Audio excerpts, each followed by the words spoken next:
Comment être en forme toute la journée? Effectivement, en n'ayant pas un bon petit déjeuner, en ne dormant pas assez, ou bien ne s'hydratant pas assez, il est rapidement arrivé malheureusement de ne pas forcément se sentir en forme durant la journée, et donc c'est vraiment ce qu'on veut éviter bien entendu. Voyons donc dans cette vidéo comment rester en forme concrètement toute la journée.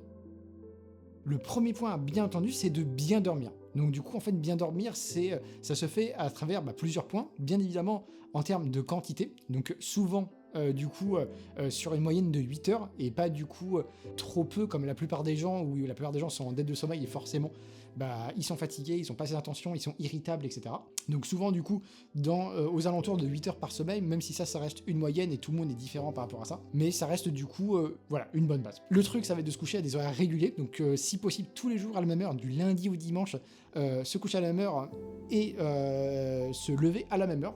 Vraiment, le corps, il aime bien la régularité et il saura mieux s'adapter par rapport à ça. Évitez du coup les écrans juste avant de dormir parce que la lumière bleue, du coup, elle perturbe un petit peu, du coup, l'hormone du sommeil et donc en fait, on n'arrive pas à trouver le sommeil une fois qu'on est dans le lit. Donc ça, c'est bien évidemment dommageable et on perd du temps et on dort pas réellement. Et aussi, ça va être du coup de dormir dans une pièce qui est relativement fraîche, calme et sombre. Donc voilà, donc c'est important de respecter ça au maximum.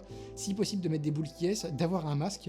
Et donc, de faire en sorte de dormir dans les meilleures conditions. Si on ne dort pas comme ça dans les meilleures conditions, on va pas avoir un sommeil de qualité. On peut du coup rester longtemps dans le lit, mais au final se sentir fatigué parce qu'on n'aura pas respecté ces différentes choses pour bien dormir. Deuxième point, ça va être de se lever en prenant un bon petit déjeuner équilibré. Donc pas du coup des céréales remplies de sucre comme du coup veulent nous faire croire les pubs ou du coup en fait la pensée collective, mais plutôt du coup un repas à base de protéines, de fibres, de bons glucides et une boisson du coup adaptée pour bien rester hydraté. Si on prend du coup des sucreries directement ou des céréales, etc., on va avoir un pic d'énergie au début, mais 2-3 heures après, on va se sentir vraiment fatigué, parce que du coup, avec la glycémie, ça va vraiment faire une courbe du coup, et ça va vraiment descendre après, et on va se sentir fatigué 2 heures après, 3 heures après, quoi. Donc c'est important du coup de bien répartir, d'avoir des glucides à IG, indice glycémique modéré, pour que ça dure comme ça dans le temps, et qu'on soit vraiment en forme comme ça dans la durée.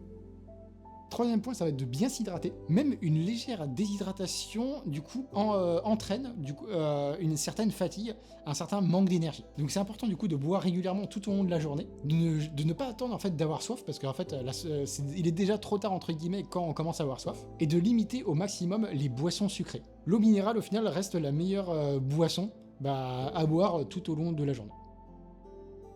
Point numéro 4, bouger régulièrement. Le fait de rester assis et d'être du coup dans le manque d'activité fait qu'en fait on va se sentir de plus en plus fatigué. Donc si du coup votre emploi du temps, votre routine en fait est de la sorte, essayez en fait de vous lever toutes les heures, de marcher ne serait-ce que quelques minutes et de faire quelques étirements également au passage. Ces petites pauses favorisent du coup la circulation sanguine et permettent de retrouver l'énergie. Point numéro 5, éviter le repas trop copieux. Un déjeuner trop lourd peut du coup entraîner une baisse d'énergie. L'idée, ça va être donc de manger à notre faim mais sans excès, de privilégier des repas équilibrés et de limiter les aliments très gras ou très sucrés. Vous aurez davantage du coup d'énergie le reste de la journée si vous faites comme ça. Parce que effectivement, du coup, en ayant des repas très très copieux avec par exemple 1000 calories, vous allez vous sentir vraiment lourd, ça va mettre du temps à digérer et vous allez avoir moins d'énergie automatiquement.